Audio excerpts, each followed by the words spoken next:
केंद्रीय बजट 2025-26 आकाशवाणी समाचार के साथ। नमस्कार, आप सुन रहे हैं आम बजट पर केंद्रित विशेष कार्यक्रम। 1 फरवरी को केंद्रीय वित्त मंत्री निर्मला सीतारमण ने लोकसभा में 2025-2026 का आम बजट पेश किया। राष्ट्रीय जनतांत्रिक गठबंधन सरकार के तीसरे कार्यकाल का प्रथम और अपना लगातार 8वां बजट पेश करते हुए वित्त मंत्री ने कहा कि बजट का लक्ष्य विकास में तेजी लाना, समावेशी विकास सुनिश्चित करना, निजी क्षेत्र के निवेश में वृद्धि और मध्यम वर्ग की खर्च करने की क्षमता बढ़ाना है। बजट कैसा रहा, इसकी क्या विशेषताएं हैं, इसमें कैसे हर वर्ग का ख्याल रखा गया, बजट में कैसे 2047 तक विकसित भारत की झलक दिखती है, इन तमाम सवालों के जवाब और बजट को आसान भाषा में समझाने के लिए हमारे साथ मौजूद हैं 2 खास मेहमान, वित्त मामलों के जानकार प्रदीप करम्बलेकर जी और जाने माने कर सलाहकार संजय वर्मा जी। आप दोनों का ही बहुत स्वागत है सर। धन्यवाद सर। प्रदीप जी, सबसे पहले आपसे ही मैं पहली जो प्रतिक्रिया है केंद्रीय बजट पर वो लेना चाहूँगा। केंद्रीय बजट पर आपकी पहली प्रतिक्रिया। बहुत सालों बाद सर केंद्रीय बजट ऐसा आया है जिसमें नेगेटिव ढूंढना थोड़ा मुश्किल है जी। पॉजिटिव बजट है और पूरा बजट जो है ईज ऑफ डूइंग बिजनेस पर आधारित है जी। चाहे वो कर संबंधी हो या एमएसएमई में सुविधाएं देने की बात हो या लोन के अमाउंट्स को बढ़ाने की बात हो या ऐसे प्रावधानों को समाप्त करने की बात हो जिनका ज़्यादा उपयोग नहीं होता है या टैक्स में फाइलिंग में आपको सुविधा देने की बात हो। पूरा विचार जो सरकार का है वो ये है कि हम ईज़ ऑफ डूइंग कैसे कर सकें, कैसे हम साधारण नागरिक को इनकम टैक्स जैसे सब्जेक्ट पर, इनकम टैक्स के संबंध पर या किसी भी प्रकार की इकोनॉमिक उसमें किस तरह से इजी वे में सब चीज़ें कर पाएँ।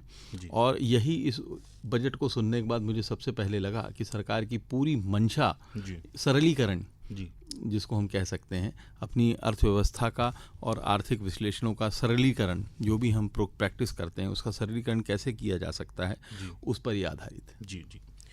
संजय वर्मा जी, आपने भी बजट भाषण सुना है, आपकी प्रतिक्रिया क्या है और आप क्या सबसे बड़ी खूबी मानते हैं इस बजट की? मेरे ख्याल से अभी तक जो जैसे बोल रहे हैं 8वां बजट पेश किया है जी। इन पिछले 7 बजट में कोई ना कोई वर्ग ऐसा रहता था जो कि असंतुष्ट टाइप का रहता था कि इस बार इनकम टैक्स में कुछ नहीं किया, इस बार इस वर्ग इस सेक्टर को तो देखा ही नहीं।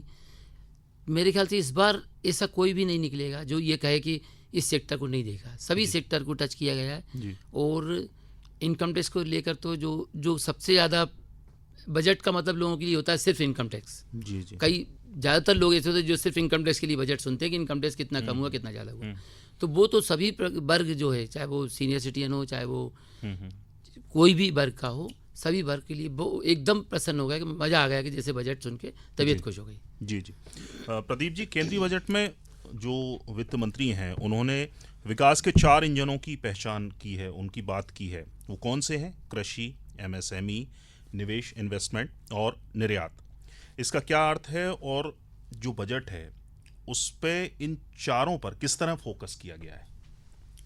देखिए, अगर आप इसको ध्यान से देखें तो अगर एक एक क्षेत्रों को लेते चलें जी तो इस बार रक्षा बजट को कम करके, जी, क्योंकि रक्षा बजट हमेशा अनयूज्ड हो रह जाता बिल्कुल था, बिल्कुल, तो उसको उन्होंने एलोकेट किया है इन 4 इंजनों में। जी। अब भारत में ये बहुत आसानी से एक तरह से देखा गया है कि अब ये बिल्कुल सुनिश्चित हो गया है कि भारत अब कृषि से एमएसएमई की ओर भी बढ़ता जा रहा है। अब केवल कृषि प्रधान देश हम नहीं बचे हैं। जी जी।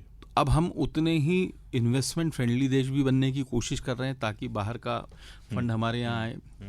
दूसरा, हमारा लगातार प्रयास ये है कि हमारे यहाँ के जो छोटे उद्योगपति हैं, एंटरप्रेन्योर हैं, वो किस तरह से ग्रो कर सकें।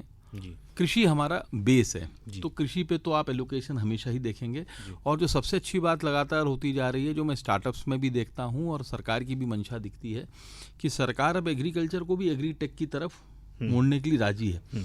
एग्री रिलेशन में जितना भी रिसर्च हो सकता है, जितना भी नया क्रेडिट लिमिट्स हो सकती हैं किसानों के लिए, जितने प्रकार के क्रेडिट्स के प्रावधान हो सकते हैं वो सरकार कृषि में भी कर रही है। अगर आप एमएसएमई में देखें तो लगातार वो क्रेडिट लिमिट्स को बढ़ाती जा रही है कि आप 5 करोड़ से 10 करोड़ की ओर चले जाएं। स्टार्टअप्स के लिए भी देखिए तो आपने उनके लिए भी लिमिट्स को इंक्रीज़ कर दिया है, महिलाओं के लिए भी इंक्रीज़ कर दिया। कहीं भी आप देखेंगे तो सरकार चाहती है कि ये जो एमएसएमई है इसी तरह से उसकी वो भी बढ़ा दी कि स्मॉल सेक्टर के एमएसएमई किसको कहेंगे, माइक्रो किसको कहेंगे। कहने का मतलब ये है सरकार पूरी तरह से अब यह समझ चुकी है कि जो भारत का एमएसएमई है वो ग्रोथ इंजन का एक बहुत बड़ा कारक है। तीसरा, इन्वेस्टमेंट की अगर हम बात करें तो हर राज्य सरकार, हर प्रदेश सरकार में जितने भी देश की सरकार है सब ये चाह रही है कि भारत में डायरेक्ट इन्वेस्टमेंट्स, फॉरेन इन्वेस्टमेंट आए जी, और उसको ईज करने की लगातार कोशिश की जा रही है। अब आप देखिए, एक छोटा सा एग्जांपल लूँ तो इंश्योरेंस में एफडीआई को 100% कर दिया है, 74 से उठा के 100 कर दिया। माने इसका मतलब बहुत साफ है कि इंश्योरेंस जैसे सेक्टर में जो कि बिल्कुल ही पब्लिक से जुड़ा हुआ है उसमें भी वो एफडीआई के लिए राजी है। पर्पस क्या है? निवेश है। एक्सपोर्ट्स को बढ़ाने के लिए भी बहुत सारी योजनाएं शुरू की जा रही। सरकार हर तरफ से क्या चाह रही है कि भारत में पैसा आए, साथ में जो लोग हैं उनको बिजनेस करने के लिए एमएसएमई को, चाहे वो मैन्युफैक्चरिंग करना चाहें, सर्विस इंडस्ट्री में जाना चाहें, उनको क्रेडिट गारंटीज दी जाएं, उनको सुविधाएं दी जाएं। अगर आपने देखा होगा तो स्टार्टअप्स का फंड भी बढ़ा दिया गया है। कहने का मतलब क्या है कि किसी भी क्षेत्र में, आपने चारों क्षेत्र कहे, निवेश कहा, कृषि कहा, एमएसएमई कहा, सभी क्षेत्रों को आप देखिए तो सरकार पुश कर रही है। चौथा क्षेत्र आपने और एक, ये कृषि, एमएसएमई, निवेश और निर्यात। तो मैंने कहा एक्सपोर्ट में भी आप देखेंगे तो एक बहुत बड़ी उन्होंने, अगर आप देखेंगे तो उन्होंने एक बहुत बड़ी सुविधाएं एक्सपोर्ट के लिए, indirect tax measures to promote export में बहुत सारी चीज़ें उन्होंने ऐड ऑन कर दी है। वो डिटेल काफ़ी बड़ी है, लेकिन आप अगर देखेंगे तो सभी जगहों पर हमने कोशिश की है कि पैसा भारत में आए। खासतौर से ये इलेक्शन का अगला बजट था तो इसमें लोगों को बहुत उम्मीद नहीं थी कि कोई ऐसा कोई बहुत घोषणाएं बड़ी बड़ी की जाएंगी सरकार की तरफ से, लोक लुभावन टाइप की। लेकिन ये बहुत बैलेंस मुझे बजट जो समझ में आया कि विकास, मैंने जैसे ही कहा कि ये पॉजिटिव बजट है, नेगेटिव ढूंढना बहुत कठिन है जी। जहाँ तक इसका प्रश्न है कि जैसा आपने कहा कि बैलेंस बजट है या चुनाव के बाद का बजट है, तो भारत में चुनाव हर वक्त कहीं न किसी राज्य के चलते रहते हैं, वो इतना बड़ा इशू नहीं है। मुझे लगता है पर्सनल टैक्सेशन में जो सुविधा दी है उसमें कहीं दिल्ली का चुनाव भी उनके दिमाग में हो, मुझे नहीं मालूम। लेकिन ओवरऑल चूंकि सरकार का पूरा प्रोजेक्शन, मोदी सरकार का प्रोजेक्शन जिस तरह से वो बात करते हैं 2047 भारत की, सो हम उस दिशा में अगर बढ़ रहे हैं, विकसित देश की हर लाइन में एफएम बोलती हैं कि हम विकसित भारत की ओर बढ़ रहे हैं, विकास भारत की ओर बढ़ रहे हैं, मोदी जी की 2047 का अब हर जगह अगर 2047 का विजन लेके ही चल रहे हैं तो उसमें ये चेंजेस आना आवश्यक है। और एक चीज़ बहुत ध्यान देने की कि जितने भी ये चेंजेस है, जैसे इन एआई पर, टेक्नोलॉजी पर फंड्स का जो एलोकेशन है, वो ये दिखलाता है कि भारत की सरकार पॉलिटिकल हो या नॉन पॉलिटिकल हो, उसको मालूम है कि 60% से अधिक जनता युवा है, 67% जनता 40 से कम है, जो आने वाले समय में इसी का सबका यूज़ करेगी। तो नेचुरली उसको फोकस करना, उस पर फोकस करके चीज़ों को आगे बढ़ाना अब हर सरकार का। कृषि तो देखिए धीरे धीरे कृषि वाले ही बच्चे शहरों की ओर जैसा आपने बोला कि अब उसको टेक्नोलॉजी से जोड़ने का, हाँ, हर जगह अगर आप देखेंगे तो टेक्नोलॉजी, स्टार्टअप्स को भी पुश किया जा रहा है जो एग्रीकल्चर से रिलेटेड है। जहाँ टेक्नोलॉजी इनपुट है सर, वहाँ आपको बहुत सारी चीज़ें देखने को मिलेंगी, क्योंकि टेक्नोलॉजी ही आने वाला, मैं कह सकता हूँ, समय है। जैसे एआई का बोल रहे हैं तो सभी जगह पर वो कृषि में भी, चाहे वो एजुकेशन में, चाहे कहीं भी एआई को इतना ज़्यादा प्रमोट कर रहे हैं कि वो ऐसा लग रहा है कि शायद सभी चीज़ उस पर बेस हो जाएगी। जी। संजय जी, मेरा जो सवाल है आपसे अगला यही है कि 7 लाख तक की लिमिट थी पहले, जो आयकर दाताओं को बड़ी मांग थी कि इसको 8 कर दिया जाए, 9 कर दिया जाए, 10 कर दिया जाए, सीधे 12। 10 से ज़्यादा किसी ने एक्सपेक्ट किया ही नहीं, 10 से डिमांड ही नहीं करी, ये सीधे 12 लाख किया गया है। बिल्कुल। इससे किस तरह से जो है वो मध्यम वर्गीय परिवारों की जो आय और उसकी खपत है उसमें वृद्धि होगी, और बाजार में किस तरह से पुश होगा, इसका पूरा गणित, क्योंकि आप ये सब काफ़ी लंबे समय से जुड़े हुए हैं। एक बहुत पुराना एक हुआ करता था, कोटेशन चलता था कि किसी ऐसा कहा जाता था कि अगर मनी को मार्केट में लाना है, मार्केट को उठाना है, तो सिर्फ आप एक जगह 10 मजदूर लगा के गड्ढे खुदवा दीजिए जी और उसी अगले दिन उन्हीं मजदूर को बुलाकर या अगले मजदूर बुलाकर गड्ढे भरवा दीजिए। जी जी तो जो आप उनको लेबर पेमेंट करेंगे और जो पेमेंट, उससे इकोनॉमी, एक छोटा सा एग्जाम्पल हुआ करता था काफ़ी साल पहले, उससे जो इकोनॉमी बढ़ती है। जी इसी तरीके से अगर इसको इस दृष्टिकोण से देखें तो जो 7 लाख से बढ़ा के 5 लाख किया है, 12 लाख किया, 5 लाख बढ़ा दिया प्लस, गया। 5 लाख जो प्लस किया है, वो 5 लाख प्लस होने से अगर मेरे पास हाथ में पैसा रहेगा जी तो वो कहीं ना कहीं फ्लो होगा। जी मैं या तो बाहर घूमने जाऊंगा, कोई चीज़ परचेस करूंगा, जी। अपने ऊपर खर्च करूंगा, घर में बच्चों के ऊपर खर्च करूंगा, कुछ भी करूंगा। तो मेरे ख्याल से जो ऐसा सुनने में आता है लोगों का कि अगर इनकम टैक्स कम कर देते हैं तो टैक्स कम होने से मतलब गवर्नमेंट को घाटा हो सकता है क्योंकि पैसे की कम कभी हो। जी। लेकिन मुझे ऐसा नहीं लगता, क्योंकि जो पैसा इनकम टैक्स से बचेगा, जो लोग आज 5 लाख 7 लाख खर्च करने की दम रखते थे वो 12 लाख खर्च करने की दम रखेंगे। तो 12 लाख के बाद जो उनके पास पैसा बचेगा, 5 लाख का एक्सेस बचेगा, एक्सेस मार्केट में आएगा।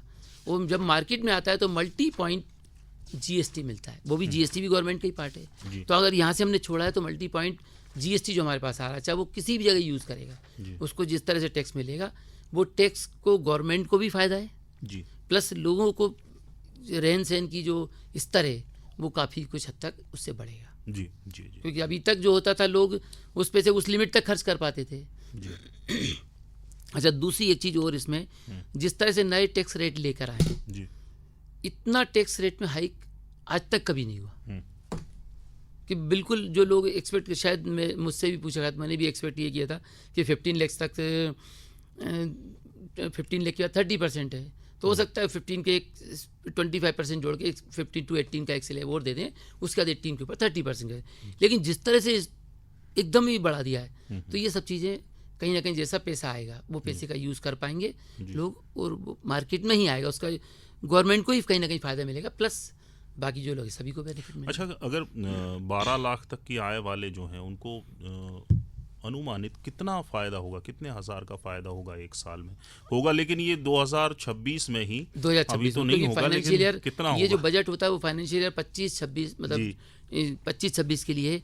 इसमें जो 1 लाख रुपए साल के हिसाब से जो बचत हो रही है, जी जो सैलरीड एम्प्लॉई हैं उनके लिए 12,75,000 काउंट किया जाएगा, क्योंकि 75,000 का स्टैंडर्ड डिडक्शन वो अलग से है उनको। ठीक है। तो जहाँ नॉर्मल के लिए 12 लाख रुपए और जो सैलरीड एम्प्लॉई है उनके लिए 12,75,000 रुपये, सैलरीड प्लस पेंशनर्स। जी जी तो 12,75,000 या 12 लाख जो बात कर रहे हैं, पहले जो टैक्स लगता है अगर आप 12 लाख के हिसाब से लगाए तो करीबन 30 से 35,000 रुपये टैक्स का फ़र्क पड़ा है। जी और जितना ज़्यादा आप आगे जाते जाएंगे 60,000 तक का इफेक्ट आया है टैक्स पर। जी, मतलब एक परिवार में अगर एक व्यक्ति की आय अगर 12 लाख है तो उसको करीबन 60 से 70 हज़ार रुपये का फ़ायदा 5,000 रुपये महीने उसने एडिशनल टैक्स का बचा लिया, हाँ जो पैसे को वो कहीं भी यूज़ कर सकता है, कर सकता टैक्स का पैसा। हम्म। तो उसके लिए कहीं ना कहीं फ़र्क पड़ेगा ही पड़ेगा। ठीक है। प्रदीप जी, बजट में जो शिक्षा और स्वास्थ्य की अगर हम बात करें, उस तरफ सरकार का क्या फोकस है और किस तरह से एलोकेशन किया गया है, और क्या कुछ नया दिख रहा है? दोनों ही सेक्टर बहुत इंपॉर्टेंट है, स्वास्थ्य भी और शिक्षा। सबसे पहले मैं शिक्षा की बात कर लेता हूँ। जी तो 5 national centres for excellence for skilling जी सेटअप किए जा रहे हैं, जिससे ग्लोबल एक्सपर्टीज़ बढ़े और make for India and make for the world जी मैन्युफैक्चरिंग की हम विचारधारा को आगे बढ़ा सकें। जी दूसरा किया गया है additional infrastructure to be created in 5 IITs। हमने लगभग 6,500 सीट्स और बढ़ाने का अलग IITs में जी प्रावधान किया गया है। Centre for excellence in artificial intelligence education, इसमें 500 करोड़ दिए गए हैं। बहुत बड़ा, आर्टिफिशियल बहुत बड़ा तो नहीं है पर शुरुआत है। देखिए और ये ज़रूरी भी है। नहीं सर, यही आगे का भविष्य है। हाँ, AI है भविष्य है। 2 साल बाद जब हम अगले बजट या उसके अगले बजट में कभी बैठेंगे जी तो अवतार के रूप में बैठेंगे या हम कैसे बात कर रहे होंगे ये मुझे नहीं मालूम, लेकिन the way artificial intelligence and robotics all are increasing, मुझे ऐसा लगता है कि आने वाला समय बच्चों के लिए वही है, और उस पर जितना अधिक रिसर्च, जितना अधिक भारत उस पर आगे बढ़ पाएगा, हम आगे हो पाएंगे। और एक जो मुझे लगता है कि जो एडिशनल सीट्स बढ़ाने को कहा है, 10,000 additional seats to be added in medical colleges and hospital in next year, और 5 साल में 75,000 सीट, और ये एक बहुत बड़ा एडिशन है, क्योंकि हमेशा से ही हम सुनते चले आ रहे हैं कि भारत में डॉक्टर्स की संख्या कम है, पर व्यक्ति पर डॉक्टर्स कम हैं। तो 75,000 सीटें अगले 5 साल में आने वाली हैं, जो कि बहुत इंपॉर्टेंट है। अगर मैं हेल्थ की बात करूं डॉक्टर्स के अलावा, तो जो मुझे सबसे बेहतर लगा है वो जैसे कैंसर जैसी जितनी भी बीमारियां हैं, गंभीर बीमारी, उनकी जो 36 दवाइयाँ हैं वो पूरी तरह से ड्यूटी फ्री कर दी हैं। ये एक बहुत अच्छा और पॉजिटिव थॉट प्रोसेस है कि अपन अगर कैंसर जैसी बीमारी से पीड़ित होते हैं तो हमारे साथियों को, इसके अलावा सभी जिला चिकित्सालयों में डे केयर कैंसर सेंटर की स्थापना है। और यह भी मेरे को लगता है हेल्थ सेक्टर में एक नवीनता है कि कैंसर को, जिस तरह से हमारे देशों में कैंसर बढ़ रहा है, उसको हर जिला चिकित्सालय में डे केयर की व्यवस्था की जा रही है। अगर कीमो लगता है तो भी वो सारी सुविधाएं, क्योंकि बहुत ज़रूरी है। जिस तरह से कैंसर, और हर व्यक्ति बड़े शहर में नहीं आ सकता और हर व्यक्ति जा नहीं सकता, तो मुझे लगता है कि ये एक बहुत ही अच्छा स्टेप है और बहुत प्रोग्रेसिव स्टेप है। जी जी जी। संजय जी, हम एमएसएमई की तरफ रुख करें, और एमएसएमई की जो गारंटी के साथ दिए जाने वाला जो लोन है वो 5 करोड़ से बढ़ाकर जस्ट डबल 10 करोड़ कर दिया गया है। इससे जो लघु उद्योग हैं और जो रोज़गार है वो कितना बेहतर होगा, रोज़गार के कितने मौके बढ़ेंगे, बनेंगे, और जो लघु उद्योग है उसमें किस तरह से विकास होगा? अपन सबसे पहले तो देखेंगे कि जो एमएसएमई जो हैं, वो एमएसएमई या स्टार्टअप्स जो हैं, ये बहुत छोटे स्टेज पर, छोटे लेवल पे काम शुरू करते हैं। जी। कोई 5 लोगों को रोजगार देता है, कोई 10 को देता है, कोई 20 को देता है। जी जी जी। और ये जो लोन जो मिलता है, गारंटी लोन जो मिल रहा है, ये लोन जिसको बढ़ा के लिमिट बढ़ाई, डबल कर दी। डबल लिमिट करने से मेरे पास वर्किंग कैपिटल आती है। जी। वो वर्किंग कैपिटल जब मेरे पास आएगी तो स्वाभाविक बात है कि मैं मशीनें, अगर मेरे पास उपयोगी मशीन बढ़ाऊंगा, इंफ्रास्ट्रक्चर बढ़ाऊंगा, उस इंफ्रास्ट्रक्चर बढ़ाने के साथ साथ मेरे पास अगर 5 एम्प्लॉय काम कर रहे हैं तो मैं उनको 10 रखूँगा। जी। तो कहीं ना कहीं जाके इफेक्ट ये होगा कि सभी चीज़ डबल होगी। जी।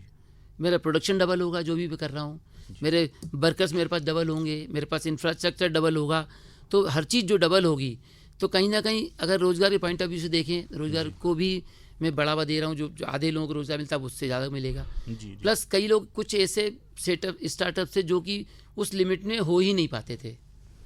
जी। मतलब हम अगर शुरू करना चाहते हैं, हमें मिनिमम उससे ज़्यादा रिक्वायरमेंट है, आपने कहा हमारी तो लिमिट ही 1 करोड़ की है या 5 करोड़ की, उससे ज़्यादा हो ही नहीं सकता।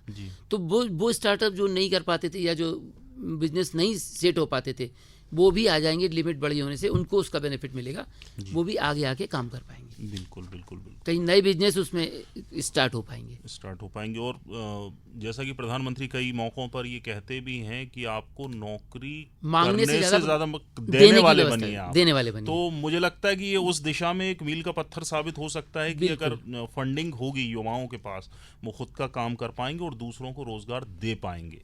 अभी हम रोजगार मांगने के लिए वहाँ लाइन, रोजगार कार्यालय में लाइन लगाते थे। जी। अब लोग बहाना लगा के उनको रोजगार मिलता रहेगा, तो वो कहीं ना कहीं स्टार्ट इस तरह से कर पाएंगे, उन अपने परिवार को भी संभाल लेंगे और खुद भी संभाल पाएंगे। जी जी। प्रदीप जी, बजट में जो है इलेक्ट्रॉनिक कारें, फ़ोन, LED ये भी सस्ते हुए हैं। हाँ, चूँकि ड्यूटी दे रखी है, ड्यूटी हटा दी गई है। जी जी जी। बैटरी पर से जो इस बार के बजट में बहुत सारे ऐसे ड्यूटीज़ को हटाया गया है ट्रेड में, जिससे भारत में रैशनलाइजेशन हो सके। इवन 7 टैरिफ रेट्स को भी रिमूव कर दिया गया है जो 2023-24 के बजट में थे। सो जितने भी इरेशनल ड्यूटी स्ट्रक्चर्स थे, जितने भी इस प्रकार के स्ट्रक्चर थे, उनको इस बार के बजट में हमने हटा दिया। उसके कारण क्या हुआ है कि ये सारे प्रोडक्ट्स आपको इस बार सस्ते मिलेंगे। लेकिन इसको इस तरह से नहीं सोचिए, क्योंकि बजट में जब भी कुछ इन्फेक्ट आता है तो कुछ सस्ता होता है, कुछ महंगा होता है। तो हम ये उसकी हाईलाइट नहीं है कि ये कुछ सस्ता होगा। पहले कुछ सालों पहले तक यही ज्यादा रहता था, इसलिए हाइट होता था क्योंकि पहले सर क्या है, पहले जो बजट होते थे वो बजट केवल आय और व्यय का लेखा जोखा ही रहता था, ये बढ़ा ये घटा। जैसी कोई चीज अब क्या है, अब जो बजट डॉक्यूमेंट है उसमें जो घटा बढ़ा है उसके लिए तो जैसे सरकार ने कह दिया कि वो टैक्स के लिए 7 दिन बाद एक और नया बजट देगी। साल भर कुछ न कुछ रिफॉर्म्स चल ही रहे होते हैं। तो बजट एक तरह से सरकार के साल भर जो उसने विजनरी डॉक्यूमेंट बनाया है उसका लेखा जोखा है। वो रोज ये प्रस्तुति नहीं कर रहा है कि ये पैसा यहाँ आया, जैसे सबसे पहले कहाँ से आया, कहाँ गया, क्या महंगा हो गया, क्या हमारे पेपर्स की हेडिंग ये होती थी क्या बढ़ा क्या घटा। अब वो बहुत इंपॉर्टेंट नहीं है, क्योंकि ना तो पब्लिक उसमें बहुत ज़्यादा, जैसा सर ने कहा, वर्मा साहब ने, कि 5 लाख का बेसिक इनकम टैक्स के स्लैब में फ़र्क आना इम्पैक्टफुल है, पर बाकी कुछ कम होना, कुछ ज़्यादा होना, इट्स अ बैलेंसिंग एक्ट और वो होता रहेगा। सही बात। प्रधानमंत्री का भी रिएक्शन आया, उन्होंने कहा है कि ये आम आदमी का बजट है। उनको अगर एक शब्द में अगर उन्होंने पूरे बजट को अगर बताया कि ये आम आदमी का बजट है, इससे जो देश के नागरिकों की जेब भरेगी, ऑब्वियसली जो 12 लाख तक की जो कर में छूट है वो बढ़ाई गई उसको, और बड़ा बदलाव आएगा। जैसे मैंने कहा ना, एवरीथिंग स्टार्ट्स विथ विजन, जी, एवरीथिंग स्टार्ट्स विथ वाई। जी, अगर हमारी बजट की विचारधारा 2047 का भारत है, जी, तो हम शुरुआत कहीं ना कहीं से करेंगे, जी, और वो शुरुआत करने का प्रयास पिछले सरकारें, ये सरकार लगभग पिछले कई वर्षों से कर रही। पिछला बजट जरूर हो सकता है कि उनका कुछ टारगेट ऑफ बजट हो जाए, टारगेट ऑफ मेनी थिंग्स हो जाए, इलेक्शन हो जाए, पर वर्तमान में ये नहीं है। तो इसलिए अभी तो सारा फोकस उसी में है। बिल्कुल बिल्कुल बिल्कुल। संजय जी, 2047 की बात हो रही है, जो विकसित भारत के लक्ष्य को लेकर उसकी जो झलक है वो किस तरह से इस बजट में दिख रही है? आप जिस तरह से हर फील्ड को टच कर रहे हैं, हर फील्ड में लिमिट्स बढ़ा रहे हैं, जी, ज़्यादा से ज़्यादा लोगों को कवर कर रहे हैं, तो ये जैसा कि पहले अभी सर ने बोला कि ऐसा लगता था पहले बजट में कि ये 2047 के लिए ये तैयारी कर रहे हैं, जी, तो वाकई में ये चीज़ें उसको दृष्टिकोण में रखते हुए उसकी तैयारी शुरू हो चुकी है, जी, जी, और अब वो स्पीड अप हो रहा है। जी, वो भी जितना कोशिश करते जा रहे हैं, जितना एक एक चीज़, क्योंकि हर चीज़ से इफेक्ट पड़ता है। जी, आज जैसे मैं वापस इनकम टैक्स की बात करता हूँ, इनकम टैक्स में जब टैक्सेशन रेट कम होता है, जो कुछ लोग तो फिक्स है जिनकी इनकम आप कम ज़्यादा नहीं कर सकते, फ्लेक्सिबल नहीं होती, सैलरीड एम्प्लॉई हैं, कुछ हैं, लेकिन कई जगह ऐसी होती है जब बिजनेसमैन है वो उल्टा चलता है। उल्टा चलता मीन्स भाई मैं तो इस बार इतना टैक्स भरूंगा, उससे ज़्यादा नहीं भर पाऊंगा, अब उसमें एक नंबर की मेरी इनकम जो भी हो जाए, मैं अंदर की बात है लेकिन बता रहा हूँ कि उसका कहना ये होता है मैं तो सब 10,000 टैक्स नहीं भर पाऊंगा, इसमें जितनी इनकम मेरी हो सकती है उतनी करना है। अब वही आपने जब टैक्स रेट पीछे ले गए, स्लेब बढ़ गया, तो वो आदमी क्या करेगा, उतने टैक्स भरने में उसकी इनकम बढ़ जाएगी, बिजनेस में ज़्यादा से ज़्यादा पैसा लाएगा, और सभी जगह से जब एकदम होगा तो इकोनॉमी बूस्ट होगा। जी, जी, तो स्वाभाविक सी बात है कि 2047 की तैयारी उनको करना पूरी कर चुके हैं, और शायद है कि इतना काफ़ी लंबा टाइम है उसमें, 5-10 साल पहले ही अपन ये कह पाएंगे कि हम तो डेवलप्ड कंट्री में आ गए। जी, जी। प्रदीप जी, इस बजट से मुझे लगता है कि सबसे ज़्यादा अगर खुश है तो वो मिडिल क्लास ही होगा, जो कि पहले के सालों तक उसको उतना वो कहें कि तवज्जो वाली बात तो नहीं है, लेकिन इस बजट में सबसे ज़्यादा तवज्जो जो है वो मिडिल क्लास को दी गई है। उसकी वजह भी है जो आयकर वाला मामला है, या यूं कहें कि इससे पहले भी जो मिडिल क्लास है उसको सबसे ज़्यादा शिकायत ये रहती थी कि जो गरीब है उसको तो मिल रहा है, आपको मुफ्त राशन भी मिल रहा है, मुफ्त शिक्षा भी मिल रही है और मुफ्त स्वास्थ्य सुविधाएं भी मिल रही हैं, लेकिन हमें कुछ नहीं मिलता। तो शायद इस बार के बजट में सरकार ने काफ़ी हद तक उसको खुश कर दिया है।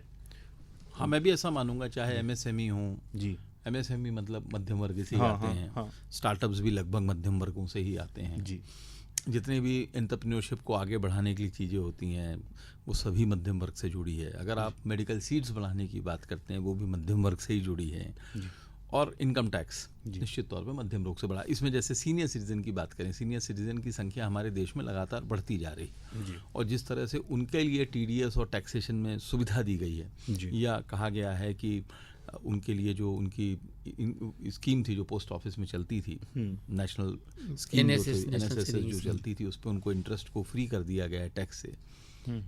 सो ये जितनी भी चीज़ें हैं ये कहीं ना कहीं मानसिक रूप से राहत देती हैं। देखिए, 50,000 बचा कि 70,000 बचा, ये उतना इम्पोर्टेंट नहीं। जब आप 12 लाख कमा रहे हो तो 50,000 रुपये शायद बहुत बड़ा फर्क नहीं डालेगा, क्योंकि 12 लाख तक पहुंचना है आपको। अगर टैक्स में एग्जम्पशन लेना है तो 12 लाख तक लाख रुपए की इनकम तक पहुंचना है, जो कि अगर आप ऐसे सोचेंगे तो 1 लाख रुपए मंथली कमाने वाले लोग एब्सोल्यूट टर्म में कम होंगे, लेकिन तो लगभग बहुत सारे लोग बिना ही टैक्स के हो जाएंगे। सही। तो अगर आप उस ढंग से देखें तो बेहतर है। तो एक मानसिक रूप से आदमी को लगता है कि अच्छा, सरकार को इससे कितना क्या फर्क पड़ेगा? उसके काफी बड़ा बजटरी 1 लाख करोड़ का शायद बजटरी इफेक्ट तो आएगा, लेकिन जो मैंने बोला था कि ये इफेक्ट उन्होंने मतलब ये चीज़ तो बोला है कि बजटरी इफेक्ट मेरे पास आएगा, कम होगा, लेकिन वो पैसा जैसे सर्कुलेट होगा, वो सर्कुलेट होने के कारण अलग अलग पॉइंट्स पे जीएसटी सभी पॉइंट पे है आज की डेट में। जीएसटी के सभी पॉइंट से जो टैक्स आएगा तो कहीं ना कहीं वापस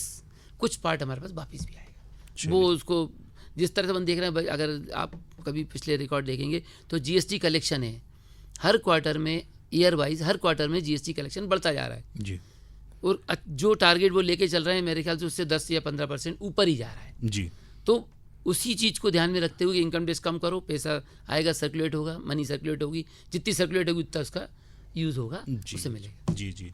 अब घड़ी जो है, स्टूडियो की जो घड़ी है वो इशारा कर रही है कि वक्त ख़त्म होने वाला है कार्यक्रम का। हमारे साथ आप दोनों ही मेहमान, संजय जी आप और प्रदीप जी आप आए और इतनी आसान भाषा में, शब्दों में बड़ी बड़ी चीज़ों को आपने बता दिया। यकीनन लोगों को इससे बहुत कुछ, उनके जो क्वेश्चन हैं वो उनके हल हो जाएंगे, सवाल जो हैं उनके जवाब उनको मिल गए होंगे। बहुत बहुत शुक्रिया सर। धन्यवाद बहुत-बहुत आपको नमस्कार। बहुत। कार्यक्रम के आज के अंक में इतना ही, फिर मुलाकात होगी। नमस्कार। केंद्रीय बजट 2025-26 आकाशवाणी समाचार के साथ